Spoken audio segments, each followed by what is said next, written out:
नमस्कार दोस्तों, स्वागत है आपका। ये हमारा हिस्ट्री का 9 नंबर का लेक्चर है। प्रीवियस लेक्चर तक हमने जो प्री मॉडर्न एज है इसको ख़त्म किया था और जो मॉडर्न डायनेस्टी थी मगध एम्पायर में उसको स्टार्ट किया था।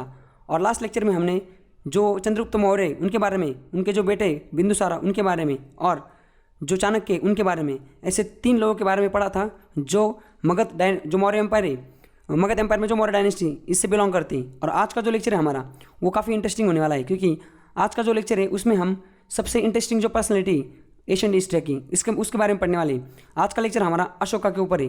आज के लेक्चर में हम सम्राट अशोक इसके बारे में पढ़ने वाले हैं। तो चलिए शुरुआत करते हैं। एक बार वापस हम थोड़ा फास्ट फॉरवर्ड एक बार रिवाइज करते हैं। हमने हिस्ट्री में क्या देखा था?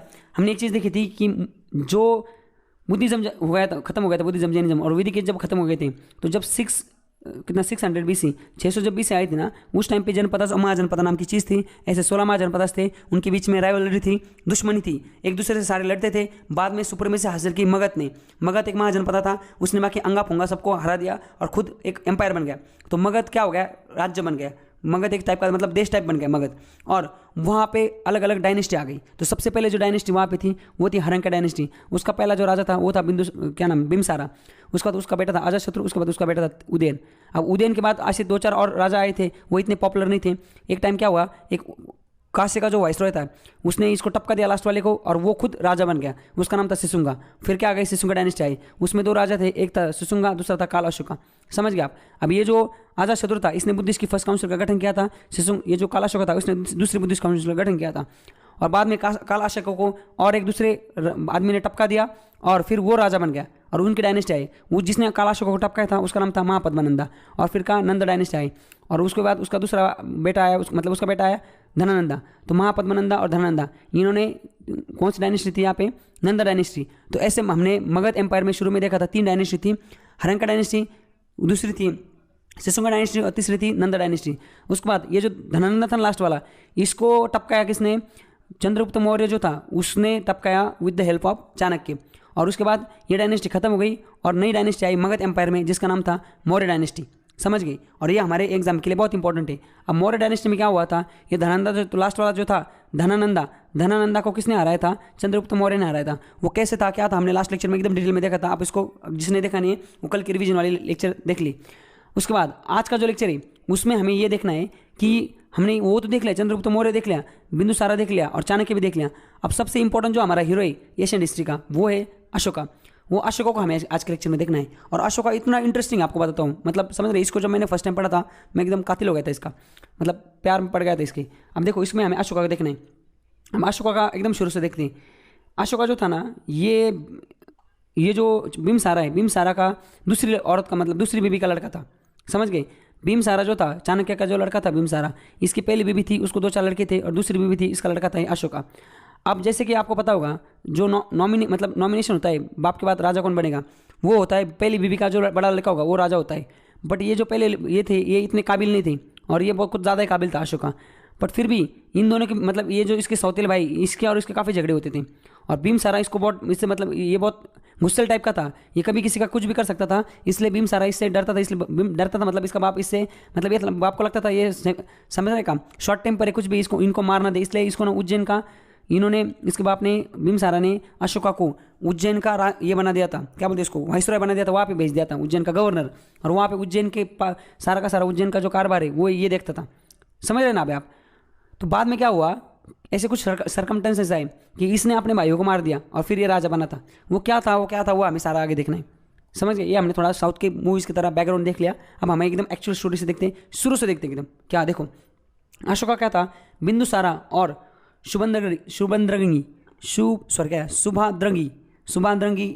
सुभाद्रंगी और बिंदुसारा इन दोनों का बेटा था। सुभाद्रंगी 2 नंबर की वाइफ थी किसकी? बिंदुसारा की। और ये पोता था किसका? चंद्रगुप्त मौर्य का। अब इसका और एक नाम है, क्या है? देवनामपिया और प्रियादासी। ये इसका नाम है किसका? अशोका का संस्कृत में। और इसको इंडिया का one of the greatest emperor बोला जाता है। मतलब हिंदुस्तान में जितने बड़े बड़े एम्परर होके चले गए, जितने बड़े बड़े राजा होके गए, जैसे छत्रपति शिवाजी, अशोका, क्या नाम अकबर, वैसे अब तक दुनिया में जितने बड़े बड़े राजा होके गए हिंदुस्तान में, उसमें सबसे वन ऑफ द मतलब उसमें भी जितने होके गए बड़े बढ़िया, उसमें वन ऑफ ये भी था, इसका भी नाम उसमें दर्ज है अशोका का। इसका जन्म हुआ था 304 BC में। 304 BC में इसका जन्म हुआ था और इसका कार्यकाल जब था ये 268 से लेके 232 तक ये राजा था, इतने साल तक ये राजा था। समझ गए? आगे देखते हैं इसका जो his given name was the Ashoka but he assume the title of, ये क्या है, Devanampiya Priyadasi which means believed of the God.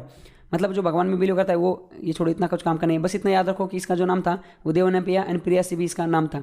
बाद में अभी अर्ली लाइफ हुआ क्या, शुरू में क्या हुआ, अशोका राजा कैसे बना हुआ हमें देखना है।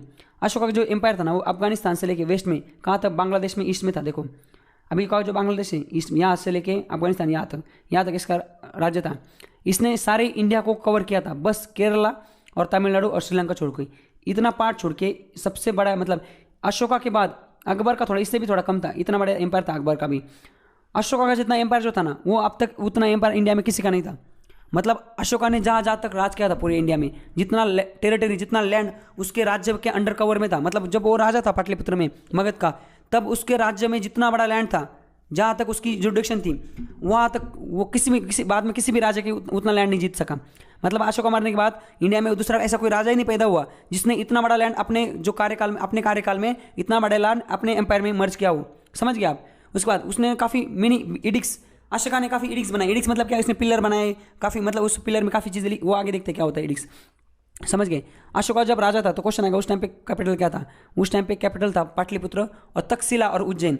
उज्जैन जो जहाँ पे वो गवर्नर था और तक्षशिला यहाँ पे, देखो ये तक्षशिला है और यहाँ पे ये उज्जैन है। ये इनकी ना प्रोविजनल कैपिटल्स थी, मतलब क्या, वो स्टेट लेवल की जो कैपिटल थी वो, और पाटलिपुत्र यहाँ पे इसका क्या था, ये उनकी हेडक्वार्टर था, इनका कैपिटल था।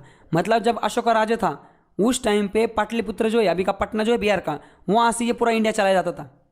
मतलब अशोका का जन्म है वो कहाँ पे हुआ था, पाटलिपुत्र में, पटना में। मतलब अशोका अगर टेक्निकली बोला जाए अशोका बिहारी था, मतलब अभी जो पटना है वो बिहार में ना, तो अशोका उस टाइम पे बिहार में पैदा हुआ था, तो अशोका उस टाइम पे बिहारी था। और पाटलिपुत्र जो है पटना, वो पटना से पूरा हिंदुस्तान चलाया जाता था। पूरा हिंदुस्तान का जो सोशो पॉलिटिकल जो था सारी चीज़ें डिसीजन वो सारे के सारे पटना से लिए जाते थे। अब आप समझ रहे? उसके बाद आगे ये देखो अशोका, ये देखो ये पूरा यहाँ से ये इतना छोड़ के ना ये पूरा का पूरा जो है देखो यहाँ पे ये पूरा का पूरा उसके कार्यकाल में, मतलब इसका ऋण था, इसका राज्य यहाँ पे था। समझ गए आप? आगे देखते हैं आगे क्या है, राइज टू पावर। अब अशोका राजा कैसे बना था वो हमें देखना है। अशोका राजा कैसे बना, देखो Ashoka was not the eldest son of Bindusara, जैसे मैंने इससे पहले आपको बताया ये सबसे बड़ा बेटा नहीं था। और जो कल्चर होता है हमारा यहाँ पे क्या होता है कि बाप के बाद बड़ा बेटा ही राजा बनता था हमारे यहाँ। मतलब जो भी राजा होते थे, हम इससे पहले हमने जो देखा, तो बड़ा बेटा जो होता है वो बाप के पास राजा बनता था। अब ये बिंदुसारा जो था उसको Bindusara wanted his elder son Susima नाम का एक लड़का था, इसका बड़ी बीबी का बड़ा लड़का था बिंदुसारा, जो अशोका का डैडू ही, उसको लगता था कि ये भाई साहब उसका जो बड़ा बेटा है वो राजा बने। बट अशोका जो था ना वो बहुत ही स्मार्ट था, मतलब ये मिलिट्री और वेपन के बारे में बहुत ज़्यादा ट्रेंड था। इसके पास एडमिनिस्ट्रेशन के सबसे बढ़िया एडमिनिस्ट्रेटर था, मतलब बहुत स्किल थे इसके पास उस टाइम पे ना। ये इसको बोला जाता है इसने इतना बढ़िया एडमिनिस्ट्रेशन किया था। बाद में भी जब ये चंड अशोक से अच्छा अशोक बना था ना, उस टाइम पे भी इसने काफ़ी अच्छा एडमिनिस्ट्रेशन किया था। तो इसके पास ना एडमिनिस्ट्रेशन के बहुत अच्छे स्किल थे। ये ट्रेन था मिलिट्री एंड वेपन्स के, मतलब वो सारी चीज़ें जो है। इसके बाद क्या, जब गवर्नर ऑफ उज्जैन था, ये उज्जैन का जब गवर्नर था ना, तो इसने काफ़ी लड़ी थी, जीती थी। इसको काफ़ी राजा के पास जो क्वालिटी होनी चाहिए थी ये सारी क्वालिटी इसके पास थी। अब क्या हुआ था, जब इसका डैडू चल बसे थे 272 BC में, इसके अशोका के जो फादर थे बिंदुसारा ये मर गए। उसके बाद अशोका ने क्या किया, बाप के जो मिनिस्टर थे ना उस मिनिस्टर की हेल्प ली और पूरा जो पावर है वो अपने कब्जे में ले लिया। कैसे ले लिया, इसने क्या कर दिया, इसने जो सारे के सारे अपने भाई ना सबको मारवा दिया। समझ रहे? और ये इतना बैड टेम्पर था, रूथलेस था, वेरी क्रूअल, मतलब ये शैतान था डायरेक्ट। शुरू में जब ये राजा बना था ना ये पूरा शैतान था, इसने अपने भाइयों को मरवा दिया था। समझ रहे? इतना डेंजर था। अब इसमें क्या है पता नहीं, एक पिक्चर आई थी इसके ऊपर जो मैंने सारी इमेज डाली ना यहाँ पे, ये कहाँ से, एक मूवी से अशोका, उससे एक बार चार्जिंग को लगा तो लैपटॉप, ये अशोका की एक मूवी आई थी उससे मैंने ये इमेज ली और उसमें दिखाया गया है कि ये जो बैड टेम्पर क्यों बना था, रूथलेस क्यों बना था, क्योंकि उसमें ऐसा दिखाया गया कि इसका ना जब ये उज्जैन का राजा था उसके बाद इसका झगड़ा हुआ। मतलब ये स्टोरी पता नहीं सच है झूठ है, मैं जैसे आपको बताता हूँ ताकि आपको स्टोरी की वजह से क्या होता है सारी चीज़ें ना याद रहती सही से। देखो ये जो है क्या बोलते हैं इसको, अशोका का उज्जैन में जब था ये तब ये उसके बाद घर आया था और घर में क्या होगा, इसके बाप के साथ झगड़े हो गए, तो बाप ने इसकी माँ को बुलाया और बोला आप तू अपने बेटे को वश में कर, कंट्रोल में कर, ये कुछ ज़्यादा ही समझ रहेगा, शैतानी कर रहा है। तो माँ ने क्या कर लिया, माँ ने मौन रख लिया। माँ ने बोला मैं मौन पे जा रही हूँ। तो बेटा बोला क्यों, मतलब अशोका बोला क्यों, बोले तू मेरी बात नहीं सुनता तो बात करके फ़ायदा क्या, तो मैं आजीवन मौन रहने का मतलब मैंने निश्चय किया है। तो ये बोला बता तू मैं क्या तेरे लिए क्या करूँ। तो माँ बोली तू राज्य छोड़ के चला जा। तो ये ना वहाँ से कलिंगा, इनका ना कलिंगा एक महाजनपद था, जैसे मैंने बताया ना आपको 16 महाजनपद थे, उसमें से एक था कलिंग। अब ये इनका ना पड़ोस वाला राज्य था और इनका दुश्मन राज्य था ये शुरू में, नहीं बाद में दुश्मन बना था, शुरू में तो कुछ इनका कुछ ऐसा कुछ था नहीं। तो यहाँ पे ये एक साधारण आदमी जाके बना, मतलब साधारण जो मनुष्य होता है उस तरह का जीवन यहाँ पे उसने वहाँ पे जीवन यापन किया, मतलब ये वहाँ पे जाके नॉर्मल आदमी की तरह रहने लगा। इसने उनको पता ही नहीं कि मैं अशोका हूँ। तब उसको ना एक लौंडी से प्यार हो गया था वहाँ पे, एक लड़की से, जो कि कलिंगा की ये राजकन्या थी। बट उसके बाप का मतलब उसका जो डैडू था उसका सिंहासन किसने हड़प लिया था और वो वहाँ से भाग गई थी, उसको मारने के लिए लोग आने वाले थे। उसकी इसकी मुलाकात होती है। अभी ये मैं पिक्चर की स्टोरी बता रहा हूँ, क्या बकवास चल रही है, पर चलो आपको स्टोरी बताता हूँ ताकि सबका सब याद रह जाए। तो यहाँ पे इसको उससे प्यार हो गया, ये बाद में अपने घर पे आ गया। ये जब वापस गया तो पता चला उसको मरवा दिया किसी ने, इसको ऐसा पता चला कि उसकी मौत हो गई, किसने उसको मर्डर कर दिया। उसके बाद ये ऐसा बैड टेम्पर हो गया था, ऐसा उस मूवी में दिखाए। अब पता नहीं सच है झूठे, आपको मैंने जैसे आपके साथ शेयर किया। तो ये बहुत रूथलेस था, बहुत ही क्रूअल था, इतना खतरनाक था। उसने क्या कर दिया पता है आपको, उसने एक टॉर्चर चेंबर बनाया था। मतलब जो प्रिजनर होते थे ना, कैदी, जैसे आप इसने अभी कुछ लड़ाई लड़ी और इसने सबको हरा दिया, और लड़ाई में हरा दिया तो हम क्या करते, नॉर्मली क्या होते हैं, कोई भी राजा होता था वो जिसको हरा दिया था उसको बाद में ना जेल में डाला जाता था, उसको जेल करवा दी जाती थी। अशोका इतना खतरनाक था, इसने ये जेल मतलब ये बोलता था इतनी आसान मौत नहीं देंगे हम। ये इसने टॉर्चर चेंबर खोले थे, इसने टॉर्चर करने के लिए बड़े बड़े ना हाउसेस खोले थे। ये जो प्रिजनर होते थे ना उनको टॉर्चर करवा के मरवा देता था। मतलब जो कैदी होते थे ना इनको डेली टॉर्चर करवा देता था, उनको सुई नुकाता था और ऐसे मरवा देता था। इसलिए इसको ना उस टाइम पे सब बोलते थे चंड अशोक बोलते थे, मतलब चंड अशोक, क्रूरल अशोक, सबसे मतलब सब बेकार आदमी इसको बोला जाता था। और once he become the king started expanding his empire. जब ये राजा बना ना इसने खतरनाक तरीके से सबको साम दाम दंड भेद सारा स्ट्रैटेजी यूज करके इसने ना लोगों को मरवाने की कोशिश की और मतलब सबको टपकाया और इसने अपना एम्पायर बढ़ाया, इतना बढ़ाया कि आपको दिखाया ना मैंने, इतना बड़ा एम्पायर इसके पास था। और सबसे खतरनाक जो इसका वार हुआ था वो कलिंगा के साथ वार हुआ था, जहाँ पे गया था ना शुरू में, इसकी जो माशुका थी जिसको टपकाया था वहाँ पे, ऐसा उस मूवी में दिखाया है, पता नहीं सच है झूठे। तो वहाँ पे कलिंगा के साथ इसमें वार हुआ था, उसको बोला जाता है बैटल ऑफ कलिंगा, जो 265 BC में हुई थी। समझ गए, यहाँ पे देखो ऐसा बोला जाता है कि अभी भी ये जो कलिंगा है ना जहाँ पे वार हुआ था, अभी भी यहाँ पे जब नीचे मतलब ज़मीन को खोदा जाता है ना वहाँ से तलवारें वलवारें निकलती, मतलब वहाँ से हथियार निकलते। इतना खतरनाक ये वार था, कलिंगा वार था।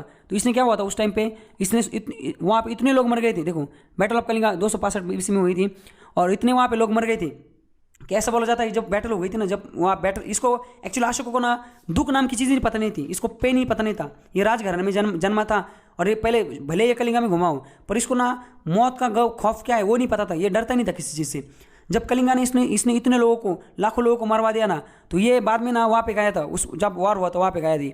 और जब इसने देखा कि किसी का हाथ कटा हुआ है, किसी का सर कटा हुआ है, कोई आदमी पानी मांग रहा है, ये उसको पानी पिलाने गया। फिर बाद में लोग वो आदमी मर गया पर इसके हाथ से उसने पानी नहीं पिया, ऐसा उस मूवी में भी दिखाया है। तो एक्चुअली ये वो जो सदमा था, इसको इतना सदमा लग गया, उसको लगा कि मैं कितना बुरा इंसान हूँ, मैंने कितने लोगों की जान गंवा दी बस मेरे ईगो के चक्कर में। समझ गया आप। और उस टाइम पे यहाँ पे ये एकदम मतलब रो पड़ा, इसको लगा कि मैं बहुत ही बुरा आदमी हूँ, मेरे ईगो के चक्कर में बहुत लोगों की जान चली गई। समझ गए, 100,000 ऑफ लोग हैं, लाखों लोग हैं, हज़ारों लोग हैं, वो मेरे वैसे मर गए। और ये झंड हो गया, ये एकदम डिप्रेशन में चला गया और ये घर आ गया। और फिर इसको लगा कि मैं बहुत ही बेकार आदमी हूँ। इसने उस टाइम शपथ ली कि मैं आज के बाद ज़िंदगी में कभी वायलेंस नहीं करूँगा। समझ रहे, हॉरर ऑफ वार डिस्टर्ब, वो जो खौफ था ना वार का, ये उसने इसको इतना डिस्टर्ब कर दिया कि उसने डिसाइड किया कि मैं शन की मतलब क्या, अवॉइड, वायलेंस को अवॉइड कर दूंगा रेस्ट ऑफ लाइफ, मैं पूरी ज़िंदगी भर कभी वायलेंस नहीं करूँगा। और इसने बुद्धिज्म को अडॉप्ट कर लिया। समझ गया, बुद्धा के बारे में हमने जो पढ़ा था अच्छी बात है, बुद्धिज्म मतलब कितनी सही चीज़ है। तो इतना सही था बुद्धिज्म, मतलब इतनी बढ़िया चीज़ है कि मैं जब पढ़ाने के लिए प्रिपेयर कर रहा था मुझे भी एक टाइम पे लगा था कि यार क्यों ना बुद्धिज्म को अडॉप्ट किया जाए। तो ये इसने क्या कर दिया, अशोका ने फिर बुद्धिज्म को अडॉप्ट कर दिया। इन 263 BC में, 263 BC में ये बुद्धिज्म को इसने अडॉप्ट कर दिया। और बाद में क्या हो गया, फिर ये धर्म अशोका बन गया चंड अशोका से। इसको शुरू में चंड अशोका बोला जाता था ना, बाद में इसको फिर धर्म अशोका बोला गया। समझ गया। और फिर ये बुद्धिज्म में चल गया। और कहाँ से ये हमें पता कैसे चला, जो उसकी रॉक एडिक्ट थी ना, एडिक्ट मतलब क्या, वहाँ पे लिखा पट्टी जो 13 नंबर की रॉक जो पत्थर पे लिखा गया है अशोका के बारे में उस टाइम पे, जो अभी भी हमें मतलब मिला है, उसमें ना कलिंगा वार के बारे में लिखा गया है, क्लियर इमेज ऑफ माइंड। मतलब कलिंगा वार क्या हुआ था, उसके बाद उस कलिंगा वार ने अशोका को पर्सनली कैसे कन्वर्ट कर दिया था, वो सारी चीज़ें ना ये 13 नंबर के जो रॉक एडिक्ट है अशोका की उसमें लिखा गया है। तो समझ गए आप। तो ये इतना खतरनाक आदमी जिसने टॉर्चर चैम्बर खोले थे लोगों को, मतलब जो कैदी है उसको इतने आसान मौत क्यों दे, उसको तड़पा तड़पा के मारा जाए। इतना खतरनाक सोचने वाला आदमी बाद में उस वार से वो इतना डिस्टर्ब हो गया था पर्सनली कि उसने बुद्धिज्म में कन्वर्ट कर दिया और आजीवन उसने वायलेंस को त्याग दिया।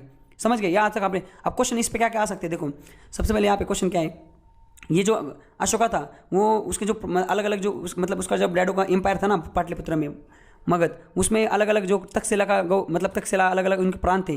तो अशोका शुरू में कौन से प्रांत का गवर्नर था, तो ये उज्जैन का गवर्नर था। बाद में अशोका राजा कब बना, इस पे क्वेश्चन आ सकता है। समझ गए? बैटल ऑफ कलिंगा किससे रिलेटेड है, अशोका से रिलेटेड है। बैटल ऑफ कलिंगा किसने फॉट की थी, अशोका ने फॉट की थी। बैटल ऑफ कलिंगा कौन सी ईयर में फॉट की थी, 265 मतलब 200 कितना 265 एक मिनट 265 BC में इसको फॉट किया गया था। उसके बाद अशोका ने बुद्धिज्म में कन्वर्ट कब हुआ था, समझ गए क्या, कौन से बैटल की वजह से हुआ था, ये भी क्वेश्चन आ सकता है। कब हुआ था, 263 BC में हुआ था। कौन से धर्म में हुआ था, बुद्धिज्म में हुआ था। ये कौन से कितने नंबर के रॉक एडिक्ट में मिला है कलिंगा के वार के बारे में, तो 13 नंबर में मिला है। ऐसे सारे क्वेश्चन आ सकते हैं। और सबसे इंपॉर्टेंट क्वेश्चन यहाँ पे देखो, अशोका ने ना थर्ड बुद्धिस्ट काउंसिल, हमने देखा ना पहली बुद्धिस्ट काउंसिल थी वो जो अजातशत्रु था ना जिसने बाप को टपकाया था, बाप को टपका था हरंका डायनेस्टी का, उसने अपने जो बिम्बसारा बाप था उसको टपका के ये राजा बना था। उसने पहली बुद्धिस्ट काउंसिल का गठन किया था 483 BC में। दूसरी बुद्धिस्ट काउंसिल का गठन इसने राजगृह में की थी। दूसरी बुद्धिस्ट काउंसिल का गठन काल अशोका ने किया था, कहाँ पे, वैशाली पे। वैसे तीसरी बुद्धिस्ट काउंसिल का गठन अशोका ने किया था, ये हमारा वाला अशोका। और उसने कहाँ पे किया था, वो की थी कहाँ पे, पाटलिपुत्र में। कब, 250 BC में। तो तीसरी बार बुद्धिस्ट काउंसिल का गठन किसने किया था, अशोका ने किया था। कहाँ पे किया था, पाटलिपुत्र में किया था। कब किया था, 250 BC में किया था। और वो जो बुद्धिस्ट काउंसिल थे उसको प्रिसाइड किसने किया था, वो जो मोंक्स था उसका नाम था मोंगलीपुट्ट तीसरा। मोंगलीपुट्ट तीसरा जो था वो अशोका का गुरु था, इसने अशोका को हेल्प की थी बुद्धिज्म में कन्वर्ट होने में, इसने सारे बुद्धिज्म का ज्ञान उसको दिया था। और जो तीसरी बुद्धिस्ट काउंसिल थी उसको प्रिसाइड मतलब वो अध्यक्ष जो था वो इसने भला स्पॉन्सर वंसर राजा अशोका था उसने किया था, बट उसको प्रिसाइड किसने किया था, मोंगलीपुट्ट तीसरा ने किया था। इस पर क्वेश्चन आ सकते हैं, समझ गए। उसके बाद जब अशोका बुद्धिज्म में कन्वर्ट हुआ, अशोका ने ना पूरा बुद्धिज्म को देखो यहाँ से पाटलिपुत्र से पूरे आप श्रीलंका में भेजा, चाइना में भेजा, कोरिया जापान जापान सब हर सारे जगह भेजा। समझ गए? सारा जो बुद्धिज्म आप देखते हो ना ये अशोका का बुद्धिज्म, अशोका के वजह से बुद्धिज्म का बहुत स्प्रेड हुआ है पूरे दुनिया में। समझ गए? इसने अपनी बेटी जो थी और बेटा, इसकी बेटी थी उसका नाम था क्या नाम था, महिंद्रा बेटे का नाम था, और बेटे का नाम था संघमित्रा। इनको दोनों को श्रीलंका भेजा था बुद्धिज्म का प्रचार मतलब स्प्रेड करने के लिए। और इसने मोस्ट ऑफ एडिक्स जो मतलब अशोका के बारे में जो एडिक्स लिखी गई सारी पाली और मोस्ट ऑफ जो है वो पाली और पाली और प्रकृत में लिखी गई, ब्राह्मी स्क्रिप्ट में। समझ गए? कुछ खारिस्त्रो और अरबिक स्क्रिप्ट में भी लिखी गई। इसको आगे मैं आपको बताता हूँ। सारी चीज़ें पिलर में सारी चीज़ें लिखी जाती थी। समझ गए? महिंद्रा और संघमित्रा थे, इन्होंने बुद्धिज्म का प्रचार किया था। कहाँ पे, ये लड़का और लड़की थी अशोका के, श्रीलंका में गए थे। उसके बाद आगे कहाँ पे हमें आगे क्या देखना है हमें, sources and information of Ashoka. Ashoka के बारे में कैसे पता चला, सबसे पहले क्या बुद्धिस्ट सोर्सेज जो है उससे हमें पता चला। बाद में अशोका एडिक्स, अभी जॉन हमने इसके बारे में जेम्स ये प्रिंस भी इसके बारे में हमें पढ़ा था। ये ना एक मतलब ये था, इसको ना काफ़ी चीज़ें इंटरेस्ट था ऐसी चीज़ों में, जो पुरानी चीज़ें ना इसको खोजता था और उससे स्टडी करता था। तो इसने काफ़ी अशोका के पिलर के जो अलग अलग पिलर्स थे उसको ढूंढने में इसने भी काफ़ी मतलब इसको मिले थे काफ़ी पिलर्स, उससे हमें सारी चीज़ें पता चली थी बुद्धिस्ट सोर्सेस और अशोका के एडिक्स से। अब अशोका की एडिक्स मतलब क्या, देखो ये जो पिलर है ना यहाँ पे लिखा होता है पिलर पे सारी चीज़ें, जैसे यहाँ पे लिखा होगा कि कलिंगा वार हुआ था, फिर अशोका ने यहाँ पे ये किया था, इतने लोगों को मरवाया था, फिर बाद में अशोका को पता चला कि हमने गलत किया, फिर बाद में क्या हुआ, फिर गलत किया ऐसा पता चला, फिर बाद में अशोका को दुख हुआ, फिर उसने बुद्धिज्म में कन्वर्ट किया, ऐसे चीज़ें लिखी हुई। तो इस तरीके से हमें पता चला। हमें कैसे पता चला कि अशोका का चंड था या कैसे था, तो ऐसे अलग अलग जो उसके जो एडिक्स थे अलग अलग वहाँ पे जगह पे लिखा हुआ था, और फिर उस तरीके से हमें ये चीज़ें पता चली थी। समझ गए? तो वो 3 चीज़ें तरीके से पता चली थी। उसकी इंस्क्रिप्शन मतलब क्या, लिखा पट्टी कहाँ लिखी थी, अशोका पिलर्स पे लिखी थी। पिलर मतलब कौन सा वाला, ये वाला देखो, ये अशोक स्तंभ जो टाइप की जो थी उस पर। दूसरा क्या था, रॉक एडिक्स मतलब बड़े बड़े पत्थरों पे लिखा हुआ था, बड़े बड़े समझ रहे क्या, माइनर और मेजर, बड़े पत्थर पे लिखा था, छोटे पत्थर पे लिखा था। इस तरीके से हमें पता। अब अशोक के टाइम पे लैंग्वेज कौन सी यूज की जाती थी, देखो मगधी लैंग्वेज। मगधी लैंग्वेज मतलब क्या, ये जो मगध एरिया है ना, जैसे अभी का जो बिहार है वहाँ पे वो पहले मगध एम्पायर था, तो वो मगधी लैंग्वेज होती थी। समझ गए? ईस्टर्न पार्ट ऑफ एम्पायर जो था वो मगधी लैंग्वेज थी, जिसको इन ब्राह्मणी स्क्रिप्ट में लिखा जाता था उसको। ब्राह्मणी स्क्रिप्ट मतलब क्या होता है, जैसे मैंने इससे पहले मैंने आपको बताया, वापस बताता हूँ। अब मैं किस लैंग्वेज में बात कर रहा हूँ, मैं हिंदी में बात कर रहा हूँ, और अगर इसको लैंग्वेज कौन सी है, लैंग्वेज तो हिंदी, पर अगर इसको इंग्लिश स्क्रिप्ट में लिखना है तो कैसे लिखेंगे हम। अब मैं बोल रहा हूँ, ये देखो यमी, मैं बोल रहा हूँ, तो ये स्क्रिप्ट हो गई। ये कौन सी स्क्रिप्ट हो गई, इंग्लिश। और लैंग्वेज कौन सी है, लैंग्वेज तो हिंदी, बात तो हिंदी में कर रहा है। तो उस टाइम पे बोलने वाली लैंग्वेज थी मगधी, पर स्क्रिप्ट कौन सी थी, ब्राह्मणी स्क्रिप्ट थी। तो Magadh is a dialect of प्रकृत फाउंड इन मगधा। समझ गए क्या। तो अशोका के टाइम पे जो स्क्रिप्ट लिखी जाती थी कौन सी लैंग्वेज में लिखी जाती थी, ब्राह्मणी लैंग्वेज में लिखी जाती थी ईस्टर्न पार्ट में, और वेस्टर्न पार्ट में जो मौर्य एम्पायर उसमें प्रकृत लिखी जाती थी, और जो कि प्रकृत लैंग्वेज में बोला जाता था सारे सारा, जो कि खारोस्ती स्क्रिप्ट में लिखा जाता था। खारोस्ती मतलब कौन सी, जो लेफ्ट टू राइट लिखा जाता है यहाँ से उल्टा, और जो ये ब्राह्मणी स्क्रिप्ट वो राइट टू लेफ्ट लिखी जाती। समझ गया आप। तो इस तरीके से हमने ये भी देख लिया। बाद में अशोका के डेथ के बाद क्या हुआ, अशोका जब लगभग 40 साल तक राजा था, बाद में क्या हुआ, अशोका के डेथ के बाद उनका जो एम्पायर था ना, ये पूरा इंडिया अफगानिस्तान से लेके यहाँ पे बांग्लादेश से के नीचे तक, वो 2 पार्ट में डिवाइड हो गए। कौन से 2 पार्ट में, एक तो ईस्टर्न पार्ट और वेस्टर्न पार्ट। इस तरीके से 2 पार्ट में इंडिया जो है, इधर ईस्टर्न, इधर वेस्टर्न पार्ट और इधर ईस्टर्न पार्ट में उसका पूरा जो है वो एम्पायर डिवाइड हो गया। उसके जो ग्रैंड सन थे, समझ गए, एक ने ईस्टर्न पार्ट को पकड़ लिया, दूसरे ने कौन सा वेस्टर्न पार्ट को पकड़ लिया, और जो उसका जो एम्पायर है वो कितना हो गया, the size of empire was 265 BC में उसका साइज जो एम्पायर का बहुत बड़ा था। बाद में क्या होता आपको बता दो, यहाँ पे नहीं लिखा हुआ, बाद में बता दो बाद में क्या हुआ था, पता है क्या, अशोका जो था, अशोका ने क्या कर दिया था, अशोका ने शपथ ली थी कुछ भी हो जाए मैं वार कुछ लड़ूंगा नहीं, मैं किसी को मारूंगा नहीं, कुछ भी नहीं करूंगा, ऐसा अशोका ने बोला था। फिर बाद में क्या हुआ, बाद में ना लोगों को पता चल गया कि कुछ भी अशोका का, ऐसा नहीं कि उसके टाइम पे आक्रमण नहीं हुआ, बाद में भी अशोका पे बहुत आक्रमण हुए थे। वो लोगों को पकड़ता था, मतलब जो ना उनको मारता नहीं था, कुछ भी नहीं करता था, बाद में छोड़ देता था। तो इसकी वजह से क्या हो गया, लोगों में एक मैसेज चला गया, लोगों में ये मैसेज चला गया कि कुछ भी हो जाए अशोका हमें मारेगा नहीं, अशोका वायलेंस नहीं करेगा। समझ गए आप। तो फिर क्या हुआ, जब तक अशोका था तब तक अशोका को लोग मानने वाले बहुत लोग थे ना, तो क्योंकि अशोका ने इतना बड़ा चंड अशोक से वो धर्माशोक हो गया था, तो उसकी एकदम भगवान टाइम इमेज हो गई थी उस टाइम पे। तो उसके कार्यकाल में ज़्यादा कुछ अटैक हुए नहीं, पर जैसे अशोका चला गया ना, तो अशोका ने बोला था मैं जाने के बाद भी कोई वायलेंस नहीं करेगा, कोई लड़ाई वड़ाई करेंगे नहीं।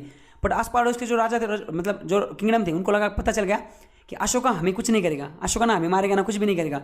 तो इसकी वजह से क्या हो गया, वो लोग अशोका का जो एम्पायर है मगध एम्पायर, वो हमें कुछ नहीं करेगा, इसके वजह से उनके वहाँ पे अटैक हो गया, और उसका जो एम्पायर है वो थोड़े बाद अशोका के जाने के बाद 50 साल बाद वो पूरा जो एम्पायर वो पूरा डिसइंटीग्रेट हो गया। मगध एम्पायर जो है वो मगध डायनेस्टी जो है, सॉरी जो मौर्य डायनेस्टी मगध एम्पायर में वो खत्म हो गई थी। समझ गया, बाद में ऐसा हो गया था। तो इस तरीके से आज के लेक्चर में हमने मौर्यंस जो चैप्टर था हमारा, द मौर्यंस, जो 6 नंबर का चैप्टर था हमारा एशियन हिस्ट्री का, इसमें हमने मगध एम्पायर में जो मौर्यन डायनेस्टी थी इसके बारे में पूरा पूरा हमने पढ़ लिया। अब देखो, हमने पहले देखा था प्री मौर्यन एज देखा था, मौर्य डायनेस्टी जो थी मगध में, उससे पहले कौन से डायनेस्टी थी वो देखा था। उसमें हमने हरंका डायनेस्टी, शिशुंगा डायनेस्टी और नंदा डायनेस्टी वो देखा था। चौथी डायनेस्टी थी मौर्यन जो डायनेस्टी थी वो। अब उसके बाद पोस्ट मौर्यन किंगडम, मतलब मगध एम्पायर में मौर्यन के बाद कौन से किंगडम थे, कौन से डायनेस्टी थी, उसके बाद क्या है, वो सारा हम देखने वाले। समझ रहे, अभी फिलहाल हम जो मगध एम्पायर है उसी के बारे में पढ़ रहे। पहले हमने 3 डायनेस्टी देख ली थी, अब चौथी देख ली आज, और कल के लेक्चर में हम बाकी बची हुई सारी डायनेस्टी वो देखेंगे, और मगध एम्पायर जो है इसको यहाँ पे खत्म करेंगे, और बाद में गुप्ता डायनेस्टी देखेंगे, उसके बाद पोस्ट गुप्ता वापस, उसके बाद क्या होता है वो देखेंगे। समझ गए आप। तो आज के लेक्चर में बस इतना ही। Thank you so much, enjoy.